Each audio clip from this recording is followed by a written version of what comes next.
mendapat teman dialog yang sepadan. Oleh karena itu, waktu ini saya gunakan secara perlahan-lahan. Nubuatan yang abang pahami itu apa? Seperti itu, Bang. Saudara, di depan saya kalau orang Kristen berbicara nubuatan itu percuma. Kenapa saya katakan percuma? Karena, syukran Sabrian, sahabat-sahabat yang lain, Cahaya Purnama. Begini saudaraku, yang paham tentang kitabnya Yahudi itu bukan Kristen. Kristen itu hanya pandai berfilsafat, tapi dia tidak mengerti secara global tentang kaidah pewahyuan kitabnya orang Yahudi kepada mereka, orang Yahudi. Kalian hanya mengambil dengan sentralisasi Yesus, orang ini dipasang dulu nih, baru kita carikan, kita kutui mana yang bisa kita jadikan sebagai acuan untuk dianggap itu untuk Yesus. Itu Kristen. Bagi saya, orang yang selalu berbicara nubuatan ada di sini, itu bullshit. Itu hanya pembodohan. Sabar dulu. Anda punya Bible di situ? Saya punya bahkan 10 versi. Oke, bagus. Anda coba buka di dalam Yohanes 11 nomor 45. Bentar. Cara main kita, cara berdiskusi kita, Anda Bang Suma yang terhormat, jangan melempar ke ayat sebelum kemudian sebuah pre-understanding kita mulai. Oke, baik. Sekarang kalau gitu, kita ingin mengurai.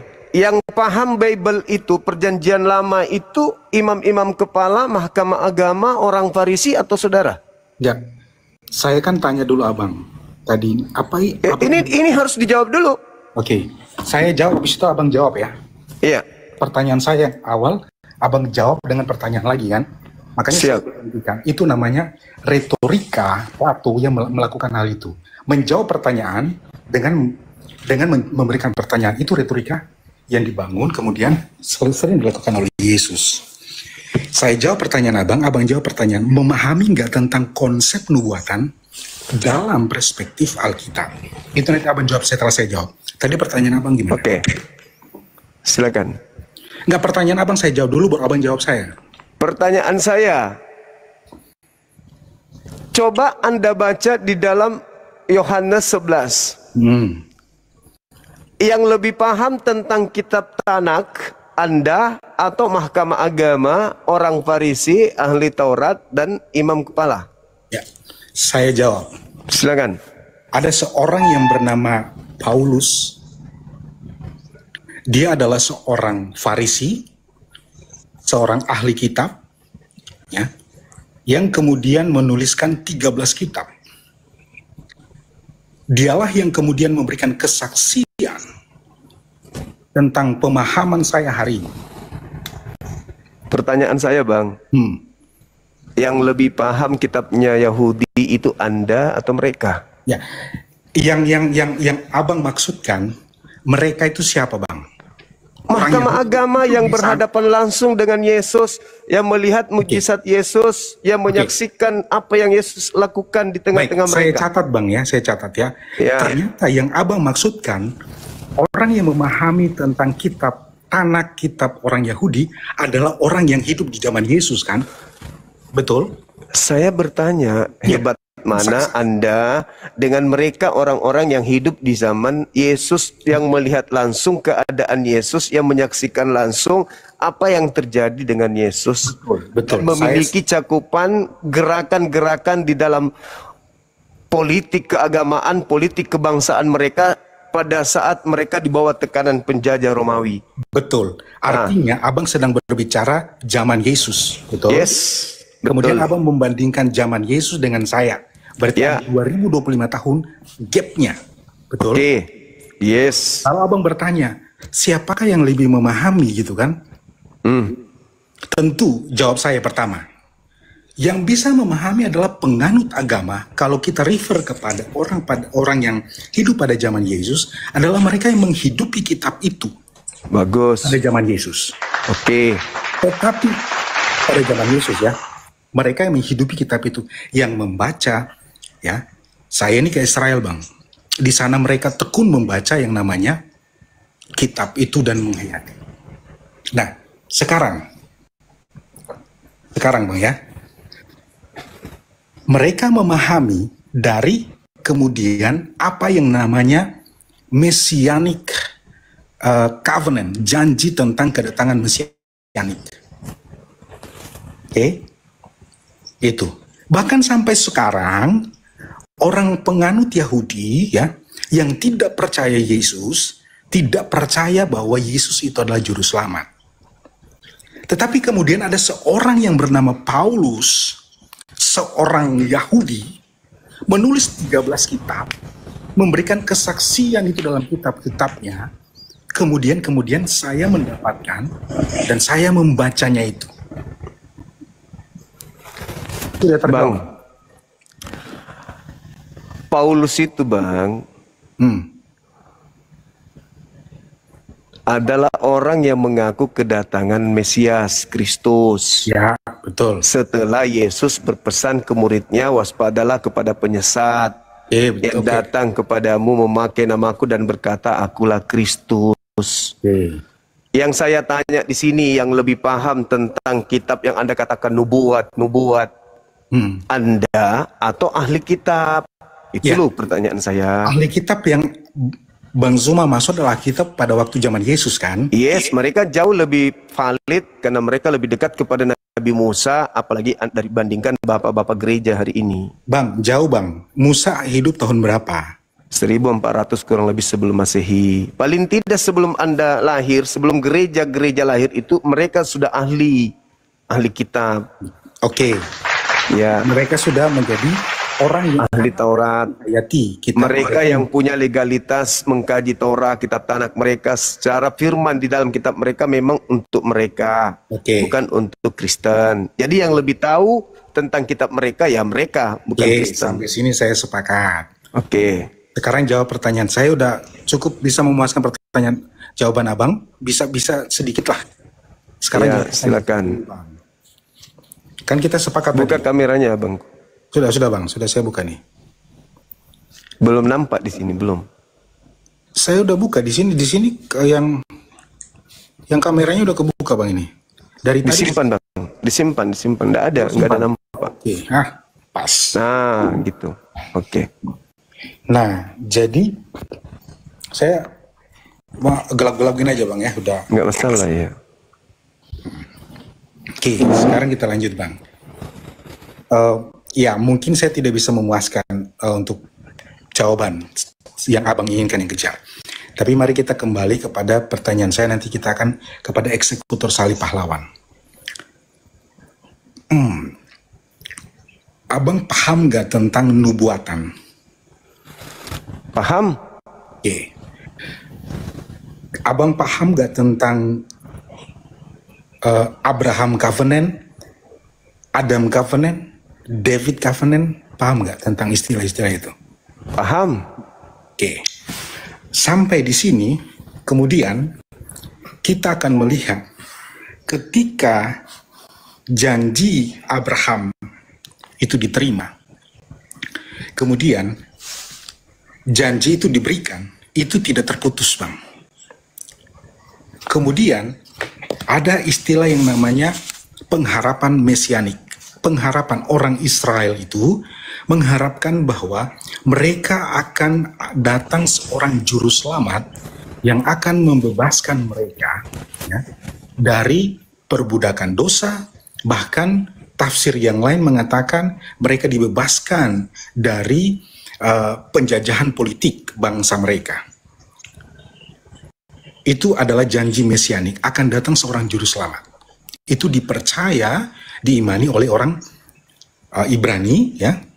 Kemudian 12 suku itu kemudian turun-temurun sampai kepada zaman Yesus. Pada saat zaman Yesus, kemudian Yesus ini adalah merupakan pemenuhan dari janji keselamatan itu yang mereka tunggu-tunggu ribuan tahun. Tetapi catatannya di sini adalah mereka menolak Yesus sebagai Mesias itu. Bahkan sampai sekarang orang Yahudi masih menantikan Mesias. Di Israel, kalau abang pernah ke Israel, ada sebuah tembok ya. di tembok Yerusalem yang dimana Masjid Al-Aqsa ada di sana, itu mereka masih mengimani bahwa Yesus itu akan datang melalui pintu itu. Bukan Yesus, Mesias itu akan datang melalui pintu itu. Tetapi bagi keyakinan orang Kristen, bahwa nubuatan yang dari Adam Covenant itu sudah digenapi dalam Yesus. Maka kemudian Yesus adalah Mesias yang dinanti-nantikan di dalam janji-janji sebelumnya. Sampai konteks ini, maka kita menggarisbawahi ada keyakinan yang tidak diambil oleh orang Yahudi, tetapi diambil oleh orang Kristen yang kemudian mengaku Yesus sebagai Mesias yang mereka janjikan itu. Gitu, Bang. Oke. Jadi perjanjian-perjanjian ini, misalnya nih, kita ambil perjanjian Adam. Ya. Ketika Adam menjanjikan dalam Kejadian 3 nomor 15, keturunanmu dan keturunannya, aku akan mengadakan permusuhan antara keturunanmu dan keturunannya, kan gitu. Ya. Ada nggak di perjanjian itu bahwasanya keturunanmu akan memenangkan pertarungan melawan keturunan dia? Atau di situ cerminannya satu, kemudian kakinya diremukkan, kepalanya diremukkan, dan kakinya kemudian. Nah, apakah di situ dikatakan bahwa salah satu di antara keturunan ini akan kalah dan yang satu menang? Apakah perjanjiannya seperti itu? Atau selama-lamanya keturunan iblis dan keturunan Adam itu akan selalu bermusuhan? Dan implementasi hari ini adalah, kalau konsep Kristen itu Yesus datang untuk sebagai juru selamat, apakah keadaan manusia sebelum Yesus datang dan keadaan manusia setelah Yesus datang mati di atas salib membatalkan kutukan yang diberikan oleh Tuhan berdasarkan kejadian di Gan Eden itu beda? Atau tetap saja orang bermatian, tetap saja orang melakukan dosa? Apa perubahannya dan seterusnya? Ya, tak ada hubungan. Itu yang pertama, Bang. Yang kedua, perjanjian Abraham. Ketika berbicara mengenai perjanjian Abraham, yang terjadi kepada Abraham di situ, yang pertama, janji Tuhan akan membuat keturunannya menjadi banyak. Dia akan menjadi sembahan anak-anaknya dan keturunannya secara turun-temurun.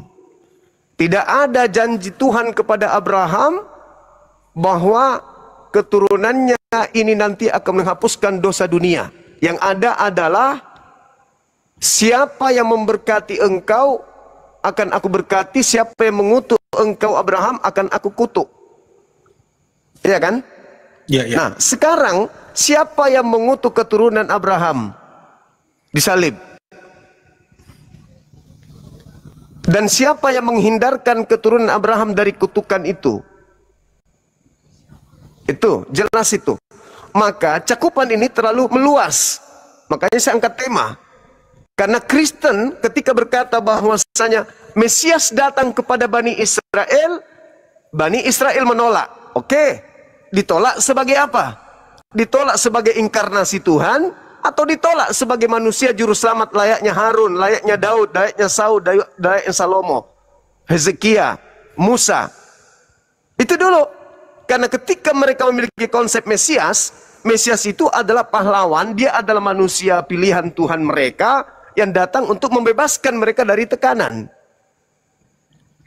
Nah, sedangkan ketika Yesus nih yang ngomong, hidup kekal diperoleh oleh Bani Israel, di mana cakupan utusannya itu mereka orang Israel bisa dapatkan bila mana mereka menerima Yesus sebagai utusan Elohim. Bukan Elohim yang turun menjadi manusia, mati, nebus dosa Yahudi, apalagi dosa dunia. Itu konsep yang muncul belakangan di luar konsep Mesiasnya Bani Israel. Itu Mesias Kristen tuh.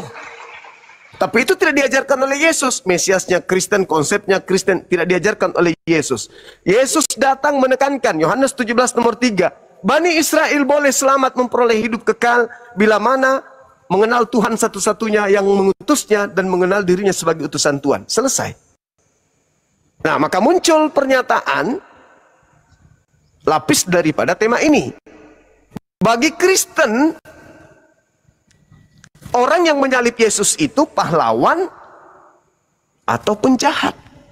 Yahudi nggak nerima upah dari salib, Islam tidak nerima upah dari salib. Yang menerima upah dari salib itu Kristen. Maka Kristen harus punya ruang untuk menjelaskan, oh ini kenapa kami nerima salib itu? Karena salib ini adalah orang-orang yang diberkati Tuhan yang menghadiahkan. Ini adalah upah kerja orang-orang yang diberkati. Sehingga pekerjaannya adalah keselamatan. Apakah demikian adanya? Faktanya tidak, kan? Yang menyalib Yesus adalah orang-orang yang kemudian pelaku dosa. Bahkan terlibatnya iblis menyebabkan adanya penyaliban. Lalu, bagaimana dengan Yesus ketika ia ingin disalib? Apakah ia terima? Faktanya tidak. Yohanes 8:37 sampai seterusnya. Orang-orang yang ingin menyalibnya, membunuhnya adalah disebut sebagai anak-anak setan oleh Yesus. Boleh saya bicara, Bang? Iya, silakan. Nah, cara berargumentasi Abang itu banyak miss-nya. Pertama, terjadi namanya logika apa ya? Logika argumentasinya itu terputus-putus, gitu. Saya mulai dari yang terakhir. Kan ada layernya banyak nih. Layernya banyak ya, dari mulai Abang jelaskan itu terputus-putus tiba-tiba masuk kepada yang namanya Yesus menolak untuk disalib, gitu loh. Ketika di Taman Getsemani, saya sudah ke Taman Getsemani, Bang, ya. Yesus bilang, ketika dia berdoa di Taman Getsemani, menurut Abang, dia menolak atau kemudian dia menerima? Jawabannya, ya, nanti Abang dalami dalam peristiwa Taman Getsemani, dia bilang, bukan kehendakku yang terjadi, tetapi kehendakmu yang terjadi. Bahkan peluhnya itu sampai keluar darah, sampai menetes darah. Bukan kehendakku yang terjadi, tetapi kehendakmu. Berbicara tentang sebuah penyerahan, Bang. Itu tertulis di mana, Bang? Kau boleh tahu? Saya ambil Alkitab saya dulu.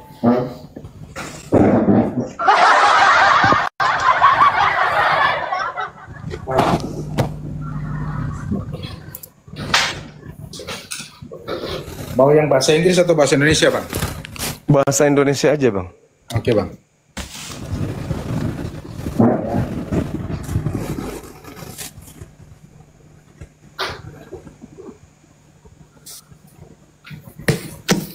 Saya menggunakan Alkitab ini, Bang, ya. Supaya valid. Iya, silakan. Jangan sampai Abang pikir saya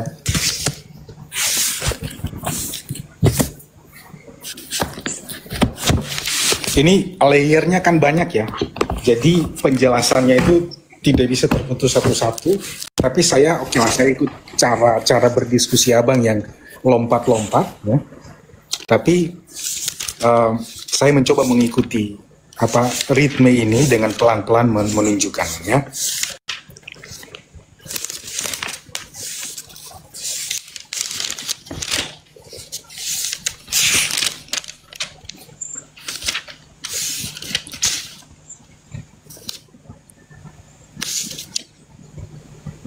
Ya, ini Yesus di hadapan mahkamah. Dia di Taman Getsemani itu di dalam Matius 26, Bang, ya. Matius 26 ayat 36 sampai 46.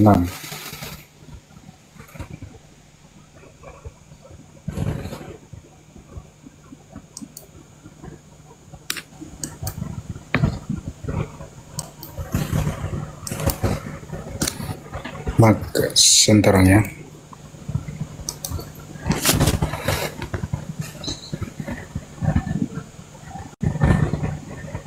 ayat 39, Bang. Saya baca atau Abang baca? Iya, silakan. Ya. Matius 26, ya. ayat 39 ya. Maka ia maju sedikit ya, lalu sujud dan berdoa katanya, "Ya Bapa, jikalau sekiranya biarlah cawan ini lalu daripadaku." Jikalau sekiranya penderitaan ini lalu daripadaku, kan kira-kira bahasa sehari-harinya begitu. Tetapi janganlah seperti yang ku kehendaki, melainkan seperti yang engkau kehendaki. Ada sebuah penyerahan diri total Yesus. Sehingga dikatakan bahwa Yesus nggak mau mati. Siapa bilang? Argumen abang salah dari sini.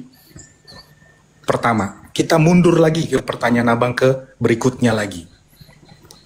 Pertanyaan abang yang sebelum pertanyaan ini lagi. Apa tadi? Saya nggak catat. Tadi bilang bahwa janji mesianik mungkin sudah berjanji mesianiknya orang Yahudi, orang Ibrani ya, Bani Israel, itu adalah janji mesianik seorang utusan. Abang sudah salah lagi di sini. Janji mesianik itu bukan mengharapkan seorang utusan, tetapi mengharapkan seorang juru selamat. Juru selamat, Bang. Beda antara utusan. Yesus itu ya bukan saja seorang nabi, tetapi dia Allah yang menjadi manusia. Nah, itu dalilnya di mana itu, Bang? Anda dapatkan Allah jadi manusia itu? En hologos prostonteos. Yohanes 1 yang kemudian ayat 14. Bang, buka, Bang. Bukan Allah yang menjadi manusia, Bang. Di situ ada dua. Firman bersama-sama dengan Tuhan. Yes. Bersama-sama di situ satu apa dua? Saya tanya. Abang mau tanya yang Jangan ke situ dulu, Bang ya. Itu terlalu mimpi, terlalu jauh mimpinya. Ya, saya mau kita bilang bahas. Tunggu. Iya, saya paham. Kalau itu saya udah tamat. Saya udah paham kalau itu en-arke-hologos, proteon. Ya, udah. Jadi gini, Bang. Ketika Anda membaca Matius 26 nomor 39, Yesus menyerahkan kehendak Bapa kan, kepada kehendak Bapa kan? Iya. Nah, sekarang saya tanya.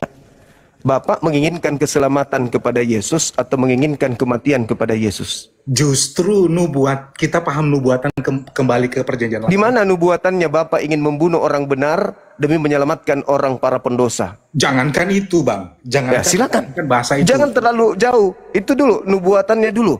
Karena saya garis bawahi. Kita diskusi, berarti pernyataan Abang di sini ya. Saya underline itu. Berarti di mana Allah menginginkan ya?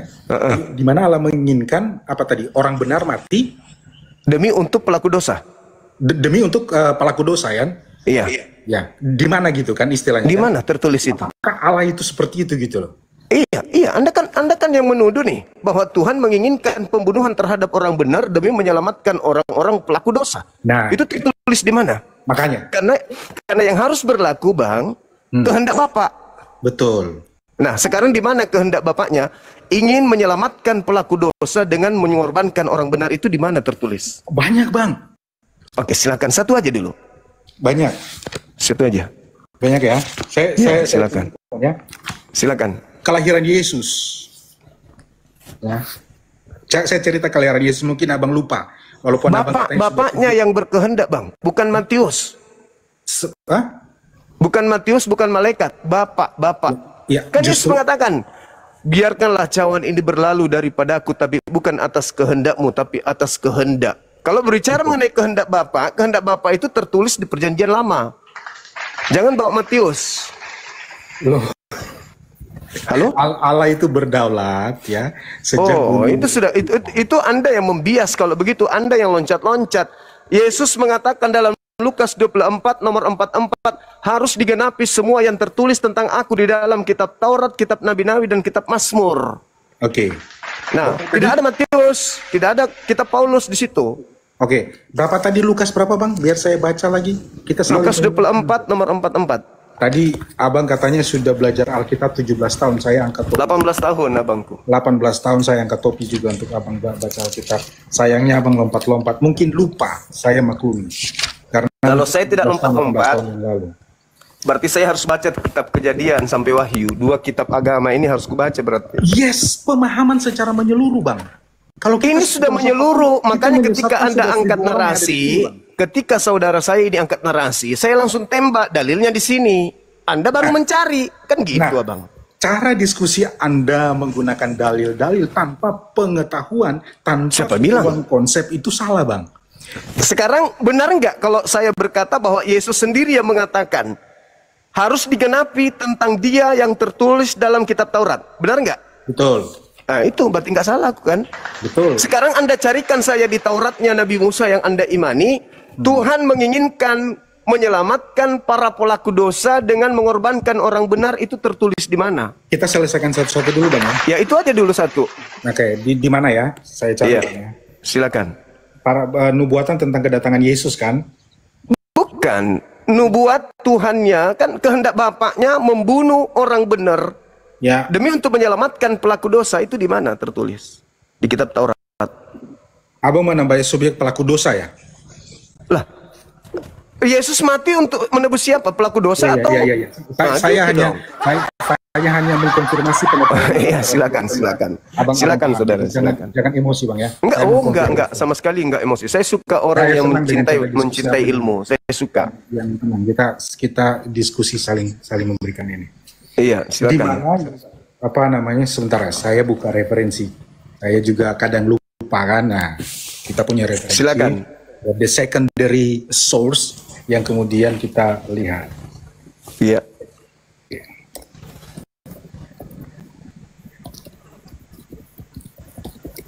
Terbang, ya.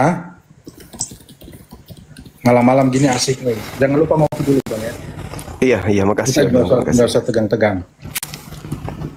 Enggak, saya berharap ada dari pihak Kristen yang mampu kemudian untuk keluar dari masalah ini. Silakan. Saya sepakat, Bang. Kalau sebelum-sebelumnya mungkin mereka orang Kristen yang taat, tapi mungkin belum punya pemahaman yang ya bukan gini. Kita mungkin sedikit membaca saja. Ya. Coba kita lihat Mazmur 22 Yesaya 53, Bang. Mazmur 22 yang teriak siang malam. Mazmur 22 ayat 16.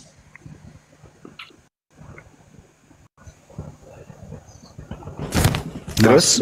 Ya, Mazmur 22 17. Mazmur 22 18. Oke. Yesaya 53. Oke. 59, ya.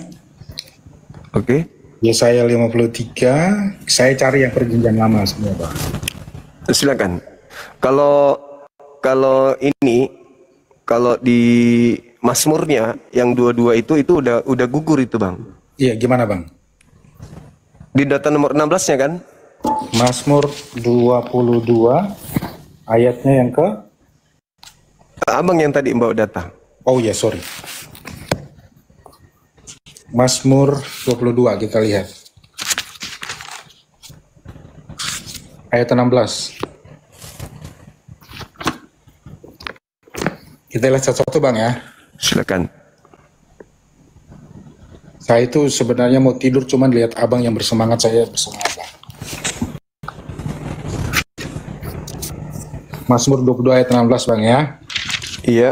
Saya bacakan. Ini mana nih? Mazmur 22 ayat 16. Kekuatanku kering seperti beling, lidahku melekat pada langit-langit mulutku, dan dalam debu maut kau letakkan aku. Oke. Itu Mazmur ini ditulis oleh Daud, lagu Rusa, Mazmur Daud, ya. Ya. Mazmur Daud. Mazmur 22 ayat 16. Atau 15-16, seperti air aku tercurah dan segala tulangku terlepas dari sendiku, hatiku menjadi seperti lilin hancur lulu di dalam dadaku.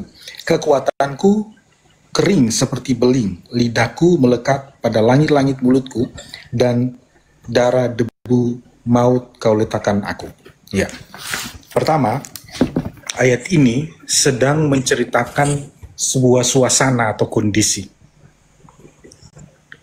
di mana seorang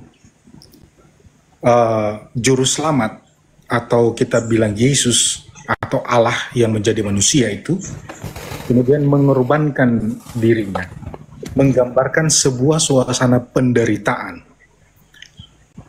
Tidak ada penebusan dosa tanpa ada penumpahan darah. Ini menceritakan tentang suasana, Bang.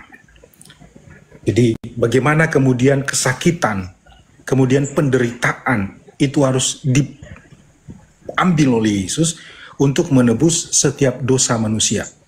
Karena kenapa harus Yesus? Karena dialah yang sempurna. Karena konsep kosmologi, cara pandang orang Bani Israel waktu itu tentang penebusan adalah domba itu harus sempurna. Kalau manusia berdosa kayak kita, kayak abang bilang, di Nusa Kambangan banyak yang tertusuk apa tadi sebelumnya itu, tertusuk kakinya, tertusuk paku dan sebagainya. Banyak orang seperti ini. Bedanya mereka bukan orang sempurna. Kalau abang mau mengorbankan satu domba, ya, dalam tradisi pengorbanan orang Yahudi, itu harus domba yang sempurna.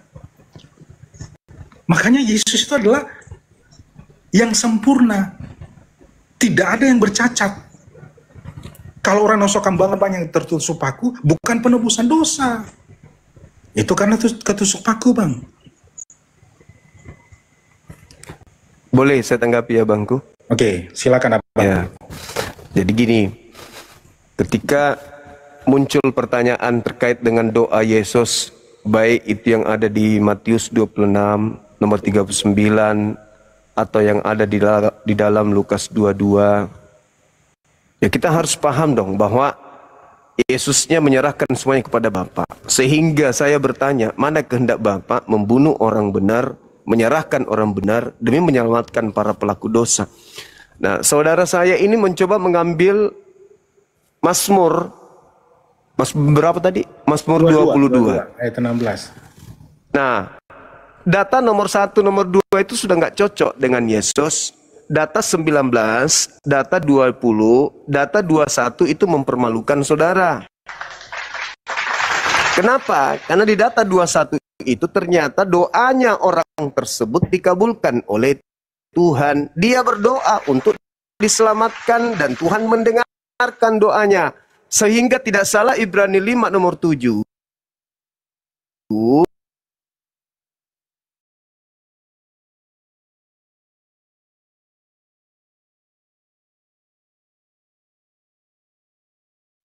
Sebagai manusia, Yesus memanjatkan doa kepada Bapa yang sanggup menyelamatkannya dari maut, dan atas kesolehannya doanya dikabulkan. Coba Anda baca nomor 19 ya. Bang, aku potong intinya di data bang. nomor 21. Bang, sebentar, abang boleh pakai perjanjian baru, saya nggak boleh, nggak fair, Bang. Enggak, saya mengatakan benarlah apa yang dikatakan oleh Ibrani 5 nomor 7, doanya dikabulkan. Perjanjian lama tuh baru, Bang. Oke. Dengarkan saya, saudara. Konsisten dong. Saya dengarkan saya. Abang lo lompat ke perjanjian baru. Dengarkan saya. Di data nomor 19-nya itu dikatakan, aku menyeru kepadamu, tetapi engkau Tuhan janganlah jauh dari aku. Jangan jauh dari aku, segera menolong aku. Lepaskanlah aku dari pedang, lepaskanlah aku dari, dan seterusnya. Nomor 21-nya jelas dikatakan bahwa selamatkanlah aku dari mulut singa dan tanduk banteng. Engkau telah menjawab aku. Gugur. Ya, sebentar. Sebentar. Gugur, Bang. Pemahaman abang tidak prematur kayak gitu. Tidak langsung. Enggak, saya tanya. Pengakuan oknum ini dijawab enggak oleh Tuhan katanya? Sebentar, saya cerita tentang bagaimana Daud dia menulis sebuah sastra. Ini harus iya, hermeneutika lagi nih, muncul ini. Tentu dong, kita nggak bisa lepas. Terus kenapa harus kita melakukan suatu eksegesis terhadap sesuatu yang sudah jelas? Dan engkau mendengarkan doaku, engkau mendengarkan permintaanku. Kenapa mesti? It is. Itulah kemudian pentingnya belajar hermeneutik. Supaya bisa kita belokkan makna yang sesungguhnya gitu. Enggak, hermeneutik itu justru memperjelas makna, bukan membelokkan makna, Bang. Nah, sekarang ketika doanya dikabulkan, makanya, abang jangan prematur kemudian lalu bilang, oh di sini langsung final doanya dijawab. Terus gimana ceritanya? Gimana ceritanya? Coba saya Anda tafsirkan. Buka kitab Ibrani. Kenapa? Buka kitab tafsir Ibrani. Jangan ke situ, kan tadi kita dilarang. Loh, bukan Ibrani, maksudnya apa namanya, kitab perjanjian lama, tapi tafsir bahasa Ibrani. Ya. Silakan. Nah, gitu. Itu kan itu enak, cara pendekatan etika yang kemudian silakan. Bukan langsung mengambil ini, Bang, ya. Bentar, saya cari Alkitab Ibrani saya, Bang, ya. Boleh. Bentar.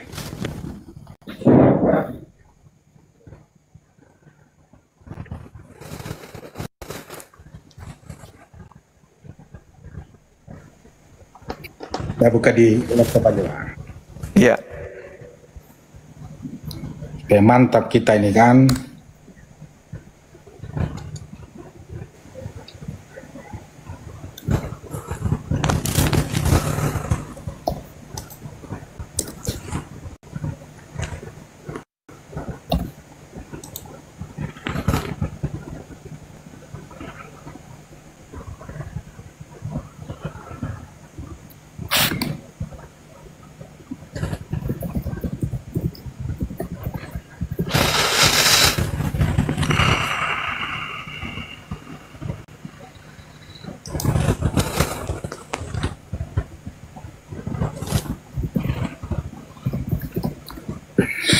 Oke, Bang, ya. Ya.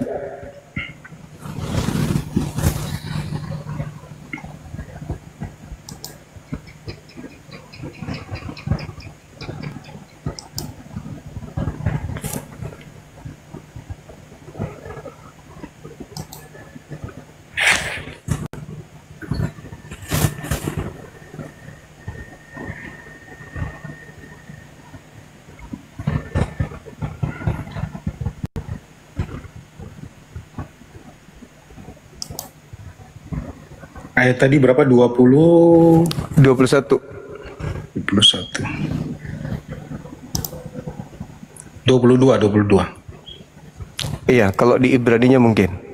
Kalau di terjemahan Mazmur yang engkau Mazmur 22, oke.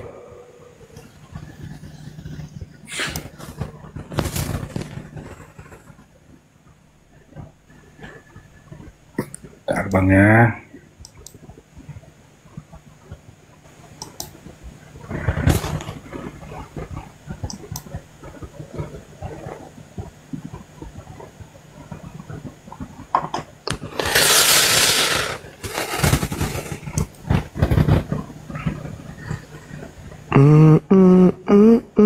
Nah, kepada saudara.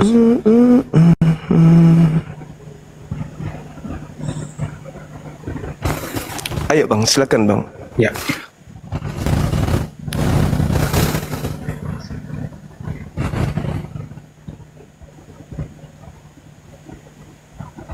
Ya. Nah,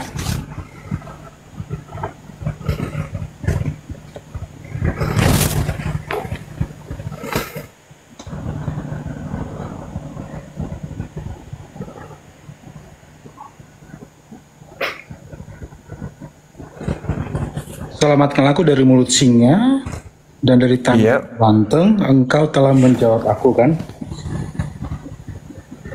Apa katanya? Ani. Ntar, Bang, aku belum dapat ininya.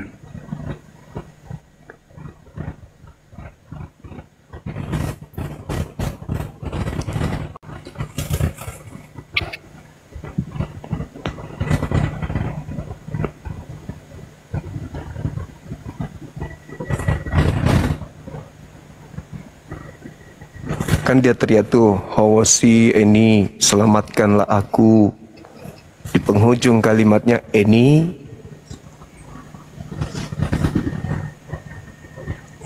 Ini menserukan penderitaan kecil. Ani. Saya kata Mas.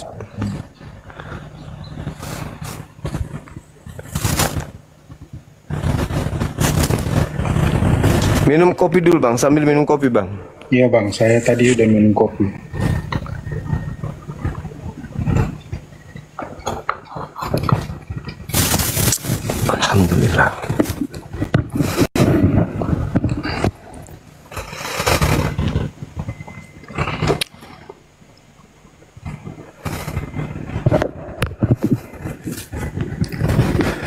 Dia teriak di situ bang, memang dia minta diselamatkan dari mulut mimpi, Lepaskan singa Arye, kemudian dari mulut dari tanduk banteng Omik Garne, apalagi kemudian dia minta juga diselamatkan dari lembu liar Remim. Akhirnya Ani dan kamu menjawab aku. Gitu abangku. telah menjawab.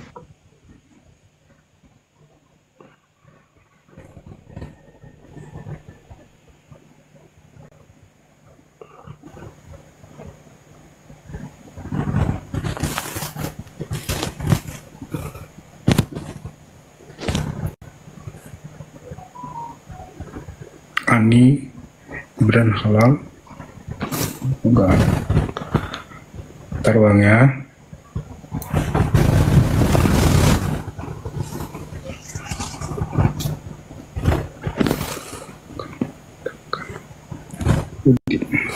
Oh sorry, di Alkitab ini saya malah di ayat 21 kalau dalam Alkitab Ibrani. Ya makanya aku bilang. Iya kalau makanya aku bingung di Indonesia itu dalam apa di Alkitab kita di 22, ternyata 21, makanya mencari kok nggak dapat.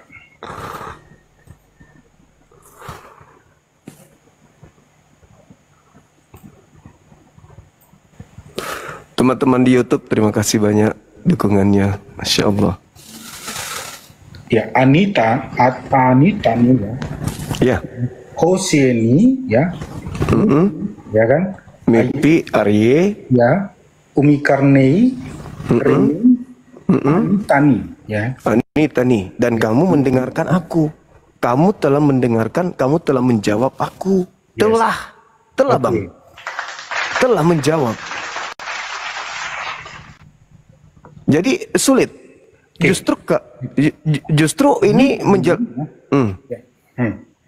Itu kan gimana? Justru ini menjelaskan kalau Yesus dipaksakan duduk di Mazmur 22, berarti Yesus itu diselamatkan abangku.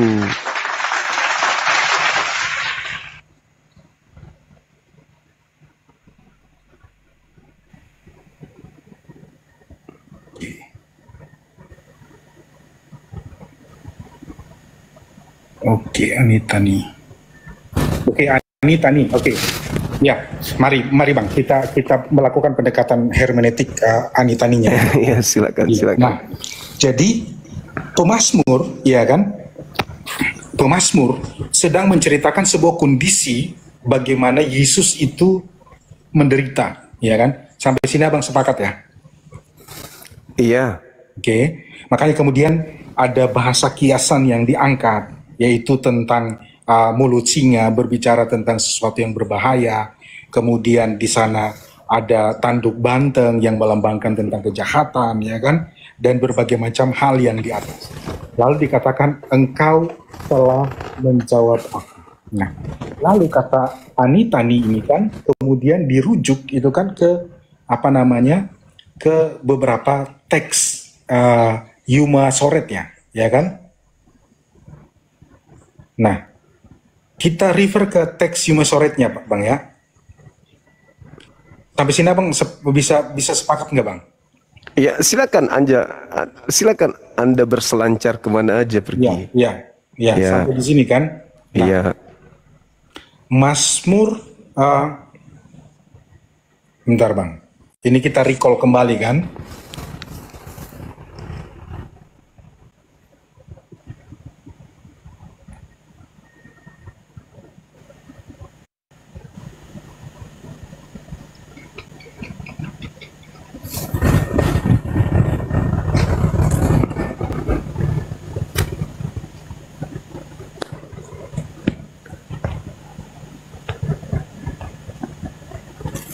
Itu sama bahwa itu menusuk sama.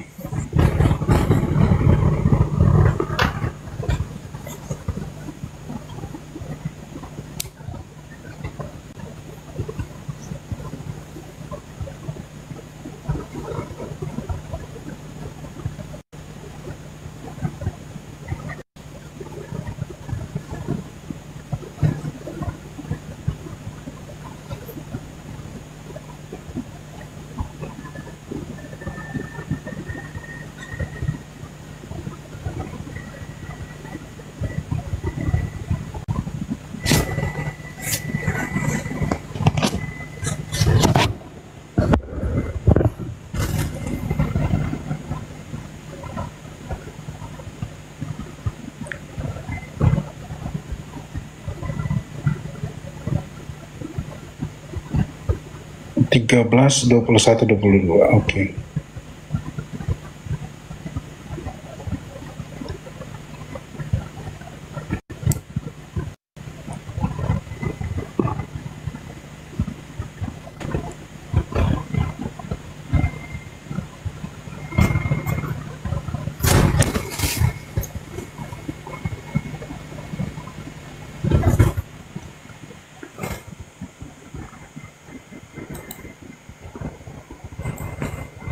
Oke, nah, jadi ayat Mazmur 22 ini kan menggambarkan tentang yang namanya proses penyiksaan Yesus persis seperti yang terjadi. Kalau kita ke yang namanya Yuma Soret kan, sampai sini kan Abang Pang. Hanya Abang mempermasalahkan di ayat yang engkau telah menjawab aku.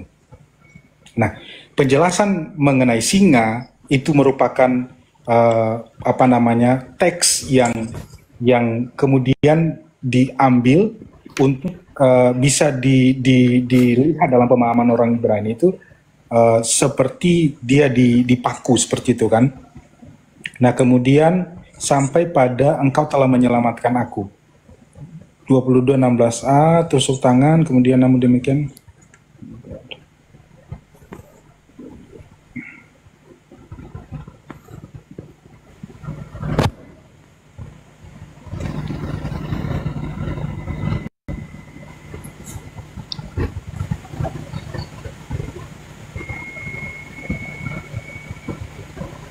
Oke, kita jadikan PR dulu Abang untuk saat ini. Nanti saya akan cari. Engkau telah menjawab aku ya. Dalam Inatani tadi, nanti saya akan lihat beberapa pendekatan tafsir yang lain, karena di sini dia tidak menjelaskan di God Questions ini tidak menjelaskan tentang itu lebih terperinci, tapi dia menjelaskan tentang kiasan-kiasan yang digunakan dalam Yuma Sore tadi. Saya ini jadikan ini sebagai PR saya, nanti saya akan jawab. Nanti kalau naik lagi saya ini. Baik Bang, baik. Mungkin kita berikan, masih ada teman-teman kita di bawah yang ingin bergabung ya Bang ya. Makasih ya Bang ya. Thank you Bang. Terima kasih saudaraku Buku Indonesia. Terima kasih saudaraku. Ya, sama-sama. Anda luar biasa, Masya Allah. Nah inilah teman-teman ya, kita memang harus saling menghargai dalam berdiskusi. Meskipun kemudian ya memang terkadang ada sesuatu yang tidak mengenakan di dalam kita bernarasi, paling tidak kita ingin belajar kan gitu ya, kita hargai. Makanya kalau teman-teman itu berilmu, punya kompetensi, sudah pernah datang ke Yerusalem, berhadapan dengan Bang Zuma, sebisa mungkin saya akan menghadapi saudara. Anda mau berselancar kemana saja, kita ikut. Yang penting Anda mengikuti aturan mainnya kita, bahwa jangan menghujat, jangan menista, ya jangan mencaci maki. Karena kalau mencaci maki ya itu yang Anda akan dapatkan kan gitu. Iya, siapa yang menebus dosa umat Islam semua? Buka kamera saudara, buka kamera. Yahudi dan Kristen. Buka kamera, buka kamera. Saya lagi tidur-tiduran ini. Oh, bagaimana mau berdiskusi kalau gitu? Iya, jawab dulu. Siapa yang mau? Jangan merusak suasana. Orang yang berilmu aja menghargai komal kita ini. Nah, kamu datang-datang ke orang kesurupan.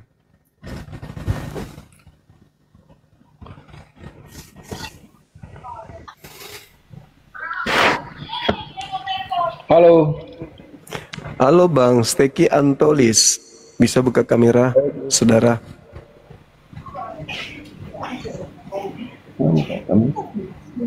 Iya, buka kamera biar kita lebih asik. Kayak tadi saya dengan abang kita itu, Masya Allah, luar biasa ilmunya ya. Sampai dia harus buka Ibrani, Masore dan seterusnya. Hebat, luar biasa, mantap.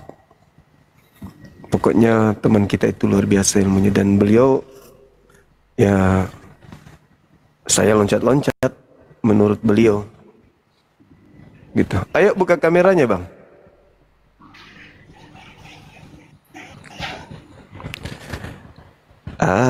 Abangku sayang, buka kameranya.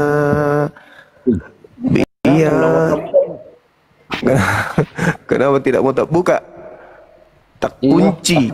Tak kunci. Coba ditendang. Tendang saja. Mundur 3 langkah, habis itu maju. Ketepak. Oke. Coba.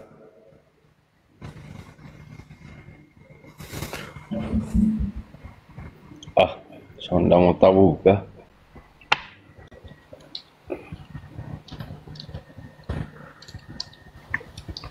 Dan di YouTube saya ketik judul ya.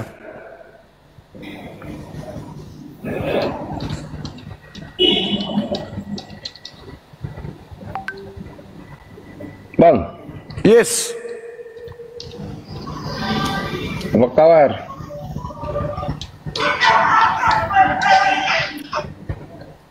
Buka kamera, Bang. Nggak mau tahu kah? Andre, kenapa nggak mau tahu buka ini kamera? Nggak tahu, kok itu.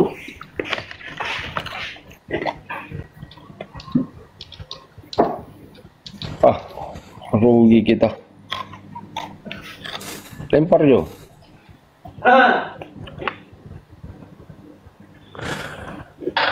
Iya, sahabat-sahabat yang ada di YouTube, terima kasih. Saya lengek maunya disapa kata dia gitu. Teman-teman yang ada di YouTube, makasih ya.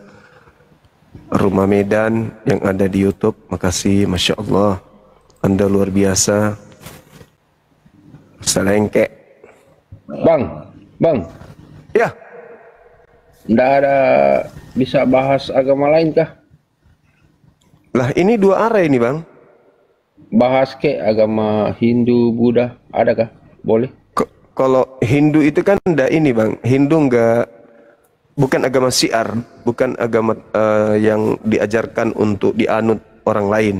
Berbeda dengan Islam, Kristen. Kalau Kristen itu diperintahkan untuk diseru. Yang mau berakal, yang menelaah dengan akal, silakan masuk. Kristen juga begitu. Jadikanlah seluruh bangsa menjadi murid, kan gitu. Baptislah mereka dalam nama Bapa. Dalam nama Bapa, Putra, dan Roh Kudus. Nah, itu dia. Tapi aku ini, Bang, orang Buddha. Kenapa kan nggak ada bahas agama lain, Buddha kah, Hindu kah? Iya, karena agama lain itu tidak tampil ke Islam-Islaman. Buddha tetap percaya diri dengan ajarannya. Kalau agama yang satu ini kan tampil, kalau banyak Yahudi tampil seperti Yahudi. Kalau dia banyak Islam tampil seperti Islam. Oh gitu ya. Iya. Oke Bang, kalau iya, kita naikkan yang Kristen ya. Ya. Makasih, salam kenal. Oke.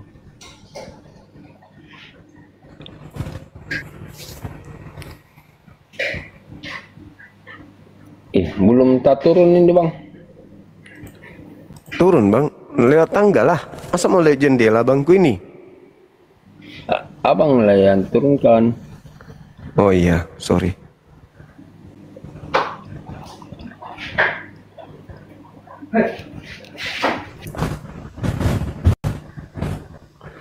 Halo saudara Regar, Siregar, Bang Siregar. Halo. Halo. Halo Bang Siregar.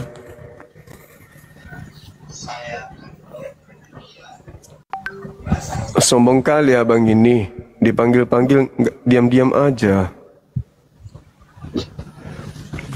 Bang Irwan. Halo, assalamualaikum. Waalaikumsalam. Dari mana bang? Bang, kita dari Madura, bang. Madura. Okay. Di sana sudah jam 3 ya bang ya? Jam Jam 12 bang. Jam 12. Oh, Cuman menyampaikan aja bang. siap.